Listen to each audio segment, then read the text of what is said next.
गोरखा हित सर्वोपरि। नमस्कार मित्रों, आज लॉकडाउन के समय हम सब लोग अपना समय घर पे बिता रहे हैं, अपने परिवार के साथ हैं। काफी लोग बोर भी हो जाते होंगे, कई लोग मन में ये भी आता होगा कि हम टाइम पास कैसे करें।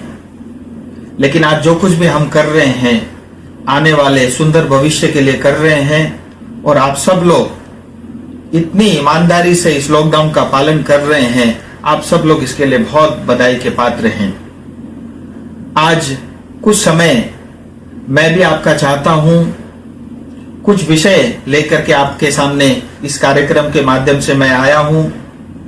मैं चाहता हूं उन विषयों के अंदर में आप सबका भी योगदान हो। मुझे राजनीति में आए हुए करीब 1 साल होने वाला है, और इस 1 साल के दौरान मेरे मन में बहुत सारे सपने ऐसे हैं जो हमारे क्षेत्र के लिए करना है। नॉर्थ बंगाल और पार्टिकुलरली दार्जिलिंग, तराई और डूवर्स को लेकर के बहुत सारे विषय मेरे मन में है, और ये सब विषय मैंने हमेशा देखा है आम जनता हमारे लोगों के मन में भी है। मैं चाहता हूं जो मैं विजन डॉक्यूमेंट बना रहा हूं या जो कुछ भी मैं कर रहा हूं उसमें आप सबका भी योगदान हो। अगर हम सब लोग मिलके कुछ सोचेंगे तो वो जल्दी हो सकता है। अगर हम कलेक्टिवली एफर्ट करके किसी भी काम के लिए हम प्रयास करेंगे तो वो काम आसानी से हो सकता है। और मैंने तो ये अनुभव किया है, जब टीम में टीम वर्क करके एक से ज्यादा लोग जुड़ करके किसी भी काम को करते हैं तो बड़ा काम भी आसानी से हो जाता है। असंभव जो काम दिखता है वो भी संभव हो जाता है। तो मैं चाहता हूं इन सब विषयों के अंदर में आप सब लोग भी अपना इनपुट दें, और हम सब लोग मिल करके एक अच्छा विजन डॉक्यूमेंट हमारे क्षेत्र के लिए हम बनाएं। जब हम सपने देखेंगे वो सपने पूरे भी हो जाते हैं, और जब हम प्रयास करते हैं, मैंने ये देखा है जो व्यक्ति प्रयास करता है भगवान भी उसकी सहायता अवश्य करते हैं। आइए नेगेटिविटी को छोड़ करके पॉजिटिव अप्रोच के साथ हम आगे बढ़ें और अपने क्षेत्र को और बेहतर बनाने के लिए और आगे ले जाने की दिशा में हम सब लोग मिल करके काम करें। मैं चाहता हूं हमारे क्षेत्र के जो एक्सपर्ट्स हैं वो भी सुझाव दें, जो थिंकर्स हैं, जो एकेडमिक हैं, जो टीचर्स हैं, जो सोशल वर्कर्स हैं, जो सामाजिक संस्थाओं के साथ जुड़े हुए हैं, जो एनजीओ के साथ जुड़े हुए हैं, जो लोग क्लब के साथ जुड़े हुए हैं, महिलाएं हैं, हमारे क्षेत्र के युवा हैं, जो बिजनेसमैन हैं, बहुत सारे लोग जो एसोसिएशन से जुड़े हुए हैं वो भी सुझाव दें। हर एक आम जनता, मैं चाहता हूं आप सब लोग सुझाव दें, और आप और हम मिल करके अपने क्षेत्र के विकास के लिए हम काम करें। हमारे क्षेत्र में बहुत सारे ऐसे विषय हैं जिन पे काम होना है, जिन पे हम सब लोग मिल करके काम कर सकते हैं। बहुत सारे विषय पे मैं ऑलरेडी अध्ययन कर रहा हूं, काम कर रहा हूं, और ऐसा नहीं है कि ये विषय सजेशन मैं आपसे मांग रहा हूं तो इन विषय पे कोई चिंतन नहीं हो रही है या कोई काम नहीं चल रहा है। ऑलरेडी बहुत सारे विषय पे काम चल रहा है। बहुत सारे विषय मैंने पार्लियामेंट में भी रखे हैं, या अपने क्षेत्र के अंदर में आम जनता के बीच में भी ये सब विषय रखे हैं। और ये विषय मैं जब रख रहा हूं इसका अर्थ कतई ये नहीं है कि ये सारा काम मैं आप पे डाल करके, सारा लोड आप पे डाल करके मैं फ्री हो रहा हूं। ऐसा नहीं, मैं ऑलरेडी कर रहा हूं। मैं चाहता हूं आप सबके भी इनपुट आए, इस काम को हम और अच्छे से कर सके। जैसे उदाहरण के तौर पे हमारे क्षेत्र में हेल्थ सेक्टर एक बहुत बड़ा विषय है। जिस तरह का हेल्थ का इंफ्रास्ट्रक्चर, मेडिकल का इंफ्रास्ट्रक्चर होना चाहिए, कहीं ना कहीं आपको, हम सबको लगता है उसके अंदर कमी है। उसको हम कैसे दुरुस्त करें। इतना ही नहीं, हम हेल्थ टूरिज्म को भी प्रमोट कर सकते हैं। दुनिया भर से लोग जो है हमारे क्षेत्र में आकर के बस सकते हैं, रह सकते हैं, वहां पे घूम सकते हैं। तो अगर हम हेल्थ टूरिज्म को भी साथ में जोड़ें तो एक बहुत बड़ा काम हमारे क्षेत्र के लिए हो सकता है। चाय बगान, लाखों लोग चाय बगान के साथ हमारे क्षेत्र में जुड़े हुए हैं। चाय बगान के श्रमिकों के लिए, उनके भले के लिए हम क्या कर सकते हैं, ऑलरेडी सरकारें कर रही है। मैं आपको बताऊं, संसद में भी एक बिल पारित हो चुका है, पास हो चुका है, और आने वाले समय में 2 बिल और पास होने वाले हैं। एक OHS कोड है और दूसरा सोशल सिक्योरिटी बिल है। ये दोनों बिल पास होने के बाद जो कुछ भी अभाव हमारे श्रमिकों को हो रहा है वो सब पूरे हो जाएंगे। उनका जो अधिकार है वो सब कुछ मिल जाएगा। मैं चाहता हूं चाय बागान से जुड़े हुए श्रमिकों की उन्नति के लिए आप क्या सोचते हैं, आप लोग सुझाव दें। और इसी तरह चाय बागान के साथ जुड़े हुए हमारे जो ट्रेडर हैं या जो मालिक हैं, जो ओनर्स हैं, उनके लिए भी चिंतन करने की आवश्यकता है। उसके लिए आप क्या सुझाव चाहते हैं, आप क्या देना चाहते हैं, मैं चाहता हूं उसके बारे में भी आप जो है चिंतन करके कुछ सुझाव भेजें। मैं ऑलरेडी सरकार से इन सब विषयों को लेकर के काम कर रहा हूं। अगर कोई नए विषय आते हैं तो मैं उसके अंदर में और जोड़ना चाहूंगा। इसी तरह से सिंकोना बागान हमारे क्षेत्र में ये हमारे लिए गर्व का विषय है।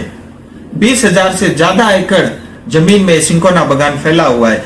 करीब 7,000 एकड़ से ज्यादा क्षेत्र में इसका कल्टीवेशन खेती होती है सिंकोना बागान की। लेकिन आज सिंकोना बागान की स्थिति जो है ऑलमोस्ट बंद सी पड़ी हुई है, वहां पे कुछ एक्टिविटी नहीं हो रही है। हम उसके उत्थान के लिए, हम उसको दोबारा से चालू करने के लिए हम क्या करते हैं, हम क्या सोच सकते हैं, आप सुझाव दें। मैं चाहता हूं हमारे क्षेत्र का जो सिंकोना बागान है, दुनिया भर का हम एक जो है मेडिसिन का जो है एक प्लांट का हब बना सकते हैं। बहुत अच्छे वहां पे जो है रिसर्च सेंटर हम खोल सकते हैं। मैं चाहता हूं सिंकोना बागान से जुड़े हुए जो एक्सपर्ट हैं, जो इस क्षेत्र में काम कर चुके हैं या जो अभी कर रहे हैं, मैं चाहता हूं आप सब लोग भी सुझाव दें, जिससे हम सिंकोना बागान को दोबारा से अच्छे ढंग से हम रिवाइव कर सकें। टूरिज्म एक बहुत बड़ा क्षेत्र है हमारे क्षेत्र के लिए। लाखों लोग देश भर से, दुनिया भर से हमारे क्षेत्र के सुंदरता को देखने के लिए आते हैं। हम थोड़ी थोड़ी इंफ्रास्ट्रक्चर बढ़ा दें, कुछ अच्छे होटल बना दें, रोड्स, हाईवेज, थोड़ा रोपवेज और कुछ एक्टिविटी जोड़ दें, तो इससे जो है लाखों लोगों को रोजगार मिल सकता है। एक बहुत बड़ा जो है एक प्रकृति की देन है हमारे क्षेत्र को। मुझे लगता है इस सब विषय में भी हम सब ने चिंतन करने की आवश्यकता है। इसी तरह से एग्रीकल्चर, बहुत सारी खेती होती है, अनानस की खेती होती है, संतरे की खेती होती है, अन्य बहुत सारी खेती हमारे क्षेत्र में होती है। उसके बारे में आप क्या सोचते हैं, आप सुझाव दें। हॉर्टिकल्चर है, फ्लोरिकल्चर है, एक कोऑपरेटिव मूवमेंट, हम सब अमूल को हम सब लोग जानते हैं। हमारे क्षेत्र में कभी हिमूल कॉन्सेप्ट चालू हुआ था, लेकिन वो आज बंद हो गया है। क्या हम दोबारा से इस कोऑपरेटिव मूवमेंट को, हिमूल को हम दोबारा चालू कर सकते हैं? इसके कारण लाखों लोगों को हम रोजगार दे सकते हैं और हमारे क्षेत्र के हर घर को इस कोऑपरेटिव मूवमेंट के साथ हम जोड़ सकते हैं। मैं चाहता हूं इसके बारे में भी आप सुझाव दें। हमारे क्षेत्र में सर्विस सेक्टर की बहुत अपार संभावनाएं हैं। बहुत सारी आईटी की कंपनियां, बीपीओ हमारे क्षेत्र में खुल सकते हैं और हमारे युवा भाई बहन इस काम के लिए सक्षम है। मुझे लगता है हम उनको बहुत बड़ा रोजगार का अवसर जो है प्रदान कर सकते हैं। इस क्षेत्र के बारे में भी आप सुझाव दें। इसी तरह से हमारे क्षेत्र में एजुकेशन सेक्टर का एक बहुत बड़ा हब हो सकता है। आज भारत सरकार भी इसके लिए प्रयास कर रही है। आज भी आसपास के पड़ोस देश के बहुत सारे बच्चे हमारे क्षेत्र में पढ़ने के लिए आते हैं। अगर हम हायर एजुकेशन के तरफ ध्यान दें, यूनिवर्सिटी की तरफ ध्यान दें, तो इस विषय में भी हम बहुत बड़ा जो है काम कर सकते हैं अपने देश के लिए और दुनिया भर से लोगों को जो है हम आकर्षित कर सकते हैं अपने क्षेत्र में आकर के इस सेक्टर के साथ जुड़ने के लिए, पढ़ाई करने के लिए। मुझे लगता है एक ये बहुत बड़ा विषय हमारे क्षेत्र के लिए हो सकता है। हमारे क्षेत्र में हम सब लोग को पता है पीने की पानी की अभाव रहता है, कमी रहती है। जबकि दार्जिलिंग एक ऐसा क्षेत्र है, चेरापूंजी के बाद देश में सेकेंड हाईएस्ट रेनफॉल होता है, उसके बावजूद भी हम पानी की कमी से जूझ रहे हैं। इसके बारे में आप क्या सोचते हैं? कृपया आप सब लोग सुझाव दें। और इसी तरह से जो हमारे क्षेत्र में इशू है, एक ड्रेनेज का बहुत बड़ी समस्या है, सीवरेज का इशू है, इन सब विषयों के में भी आप जो है सोच करके आप सुझाव दे सकते हैं। रोड, हाईवेज को हम और चौड़ीकरण कर सकते हैं और बना सकते हैं। उसके बारे में आप क्या सोचते हैं, वो आप सुझाव दें। हमारे क्षेत्र में पार्किंग एक बहुत बड़ी समस्या है, ट्रैफिक एक बहुत बड़ी समस्या है, उसके बारे में मैं चाहता हूं आप सब लोग जो है सुझाव। इसमें बहुत काम भी चल रहा है, आने वाले समय में आप देखेंगे, लेकिन मैं चाहता हूं और क्या क्या इश्यूज हो सकते हैं, आप सब लोग भी इसमें इनपुट दें। इसी तरह से अगर हम पब्लिक ट्रांसपोर्ट को बढ़ावा दें तो मुझे लगता है बहुत ये जो ट्रैफिक की समस्या है काफी हद तक आसानी से यह सोल्व हो सकता है।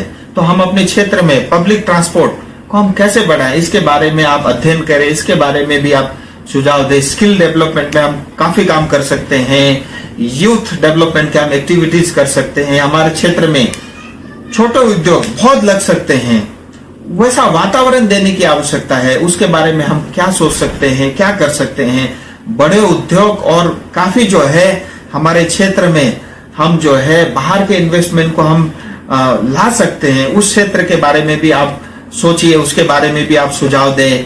जॉब क्रिएशन एक बहुत बड़ा मुद्दा है। महिला सुरक्षा के बारे में हम क्या कर सकते हैं। महानदी और बालासन जैसे पवित्र नदी हमारे क्षेत्र में बहती है, उनकी जो है सुंदरता के लिए वहां पे हम रिवर फ्रंट कुछ एक्टिविटी कर सकते हैं, टूरिस्ट स्पॉट बना सकते हैं। इसके बारे में भी आप चिंतन करें। हम अपने क्षेत्र के किसानों की आमदनी कैसे बढ़ाएं, उसके बारे में भी आप सोचिए। हम सिलीगुड़ी को इंटरनेशनल ट्रेडिंग हब बना सकते हैं, वो क्षमता सिलीगुड़ी रखता है क्योंकि हमारी ज्योग्राफी उस प्रकार की है। इसके बारे में भी आप सब लोग मैं चाहता हूं सुझाव दें। और अल्टीमेटली जो है हमारे क्षेत्र में गरीबी कैसे मिटे, खुशहाली कैसे आए, इसके बारे में मैं चाहता हूं आप सब लोग सुझाव दें। और इसके अलावा अन्य और भी बहुत सारे विषय हैं। ये कुछ विषय मेरे जो ध्यान में आ रहे थे वो मैंने आपके सामने रखा, लेकिन ऐसे बहुत सारे विषय हैं, बहुत सारी समस्या है। मैं चाहता हूं वो सब लोग आप जो है मेरे तक पहुंचाएं। और मैं ये भी चाहता हूं कोई भी समस्या है उसके साथ समाधान भी बहुत सारे हैं, अपार समाधान हो सकते हैं। मैं चाहता हूं समस्याओं के साथ आप जो है समाधान भी उसके साथ जरूर भेजें। और मैं चाहता हूं हम मिल करके इन सब विषयों के ऊपर में काम करें और ये सारे विषय आने वाले समय में आसानी से हो सकते हैं। सुझाव के लिए मैं आपसे अपना ईमेल आईडी भी शेयर कर रहा हूं। मैं आपको अपना व्हाट्सएप नंबर भी आपको दे रहा हूं। मैं चाहता हूं या तो आप ईमेल करें या आप व्हाट्सएप भी कर सकते हैं। अगर आप चाहते हैं कि आपका पता, नाम या आपका नंबर गुप्त रखना है, वो भी हम मेंटेन करेंगे। आप निश्चिंत रहिए।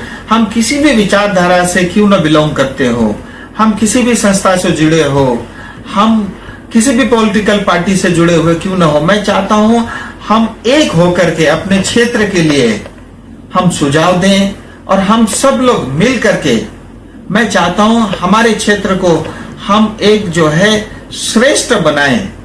हम सब लोग बहुत जो है पोटेंशियल रखते हैं, हम सब लोग बहुत समझदार हैं, हमारे अंदर खूब खूबियां हैं, हम एनर्जेटिक हैं, हमारी बुद्धि भी बहुत अच्छी है और हमारे अंदर वो क्षमता है, वो शक्ति है, हम कर सकते हैं। और भगवान ने हमारे क्षेत्र को बहुत कुछ दिया हुआ है, बस सोचने की आवश्यकता है और उस दिशा में पहल करने की आवश्यकता है। कई बार लोग सोचते हैं नहीं ये तो नहीं हो सकता, ऐसा नहीं है, सब कुछ हो सकता है, बट जरूरत है प्रयास करने की। और जैसे व्यक्ति पहला कदम रख देता है फिर भगवान भी उसको जो है मदद करता है और आने वाले समय में ये सब जो काम है हमारे क्षेत्र के लिए आराम से हो सकते हैं। ये असंभव कुछ भी नहीं है, सब संभव है। और मैं ऑलरेडी इस पे, जैसा मैं आपको बता रहा था, बहुत सारे विषय पे मैं अध्ययन भी कर रहा हूं और काम भी कर रहा हूं। मैं चाहता हूं आप सबका भी इनपुट आए, जिससे आप और हम सब मिल करके इन विषयों को हम अध्ययन करें और इन विषयों को कर डालने के लिए, इन विषयों को इम्प्लीमेंट करने के लिए एक होकर के काम करें। आपने मुझे इतना समय दिया, इतने लोग जुड़े, इसके लिए आप सबका बहुत बहुत धन्यवाद। जय हिंद, जय भारत, नमस्कार।